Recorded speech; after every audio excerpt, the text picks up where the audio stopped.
You are now watching KG Channel. Hello and welcome back. Ito na po ang mga maiinit na balita. Kinatuwaan ng mga netizens ang pagkikita ni Bea Alonzo at Julia Barreto sa tribute party para kay Mr. M. Marami naman ang natuwa sa muling pagkikita at pagbabatian ni Julia at Bea. Si Bea Alonzo ay ex-girlfriend ni Gerald Anderson. Sinasabing ang naging hiwalayan ng dalawa ay ang paggugusting ni Gerald kay Bea noon. Pagkatapos ng paggugusting ni Gerald kay Bea, ay saka naman na-link ang pangalan ni Julia Barreto. Si Gerald at Julia ay nagkatrabaho sa isang pelikula, ang Between Maybes, noong 2019. Pagkatapos ng movie nila, unti-unti naman na nagkamabutihan si Julia at Gerald, kaya usap-usapan noon na si Julia Barreto ang dahilan ng pag-ghosting ni Gerald Anderson kay Bea Alonzo.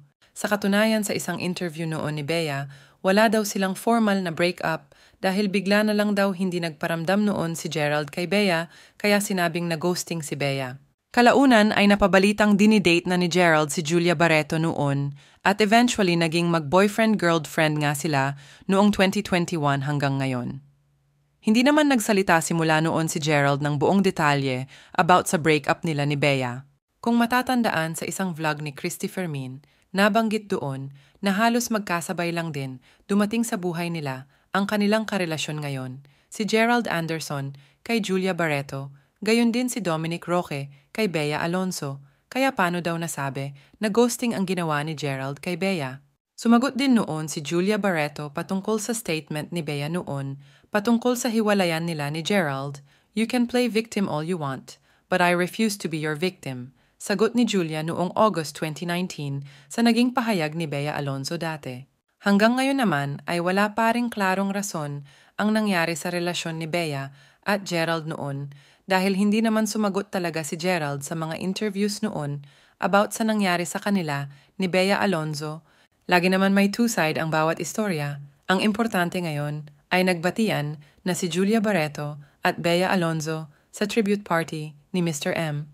Marami ang natuwa at masaya sa mga napanood nilang video ni na Julia at Bea. Sabi nga nila, ang panahon nga ang naghihilom ng lahat ng sugat dahil ang dating magkaaway na sina Bea Alonzo at Julia Barreto ay nakitang magkasamang nag-uusap at nagtatawanan sa tribute party ng batikang showbiz star maker na si Johnny Manahan.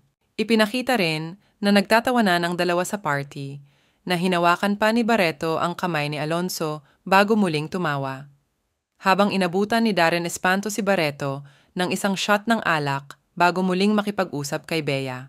Simula noong nagsalita si Gerald at inamin na in a relationship na sila ni Julia Barreto, ay panandaliang natigil ang chismis about sa gusting sa ex niyang si Bea. Sa isang interview noong sinabi ni Gerald na walang gusting na nangyari sa pagitan nils ni Bea.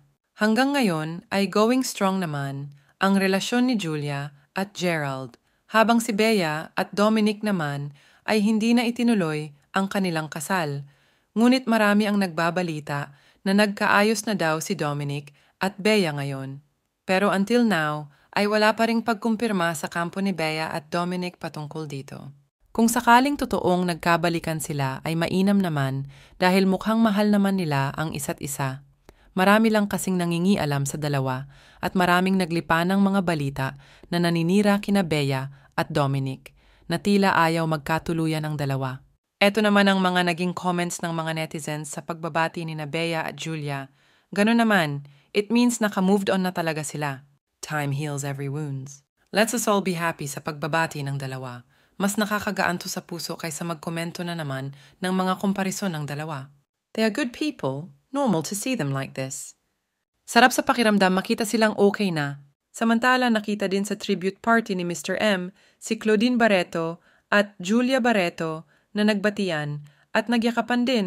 Dito makikita na maayos na din ang magtita despite sa mga naging problema ng kanilang pamilya, lalo na sa mga kapatid ni Claudine. Ganon din ang nangyari kina Dennis Padilla at Julia Barreto.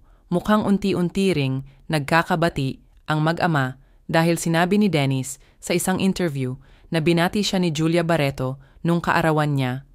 At ayon kay Dennis ay masayang-masaya daw siya na naalala ng anak ang kanyang kaarawan dahil nag-text daw si Julia ng happy birthday sa kanyang ama.